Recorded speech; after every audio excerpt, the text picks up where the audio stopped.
The new MILSIG mags. Oh my days, they are lovely. They are lovely bits of kit. We're going to take one apart today to show you how to maintain it. Simple screwdriver, no caps to pop out, just a few turns on a screw. So, shut off. There we go. And there is the inside. Take the top end out. Very nice block there. First strike compatible, might I add. This is very, very nice. They actually run a special way down through the tube, down through the magazine, so it's as they go in the front end, they come down sitting straight, and then they turn on their sides to go around. So when you actually put them in on their sides normally, they turn around and they fall in on their nose end, I think, and go down and round. So the bottom end here will actually feed like a normal paintball wheel. Less jams, bonus. Got a nice little paddle on the top end there, just to hold your paintballs in place.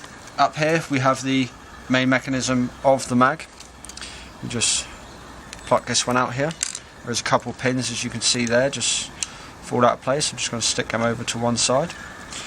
In here, you'll see there's a piece moving about here. Very important. This stops the magazine from going wrong. One thing about these, when you take them out, the spring will go into the mechanism. Just make sure that that's not caught up in any cogs or anything. You'll probably ruin it. Haven't had any problems myself just yet. So, empty shells. Again, there is just a slight touch of lube in there, obviously because of the mechanism itself, but it's not going to affect anything. Right, so putting it back together. With the mechanism in hand, we're going to load it into this side here, just because right here we've got a rest plate for the top end of the spring to go into, just so it doesn't actually go into the mechanism itself. Just here.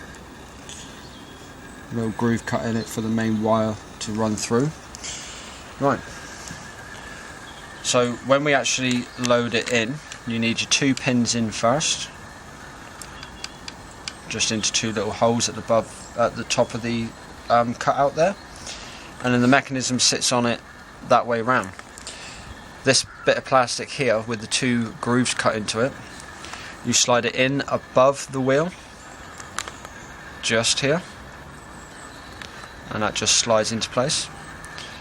And then you line up your holes in the plastic with the holes in the mechanism, and then they sit nicely back down onto the top of the pins. Just sit that nicely into place, not going anywhere.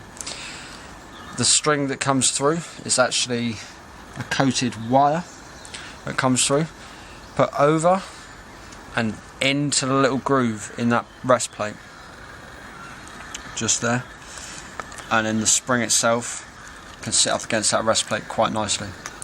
Now, many people have different variations of putting mags back together. I'm going to show you the way I do it. It's a little bit quicker than most I seem to think at the moment.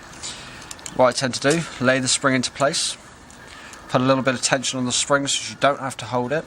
Right, so once your spring is in place and you've got it held, you can grab your other shell case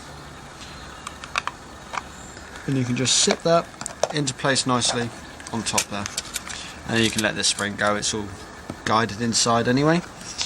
So when you get your mag out, put your guide in to the connection,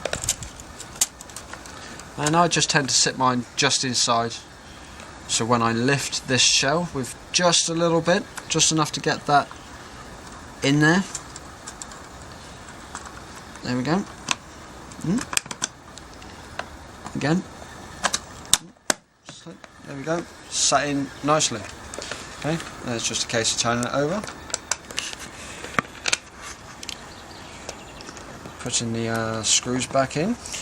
Once you've assembled the magazine back together, on the side here is your turning handle, and then the release mechanism here, just to release it. And it is all there, perfectly in place, nice and simple.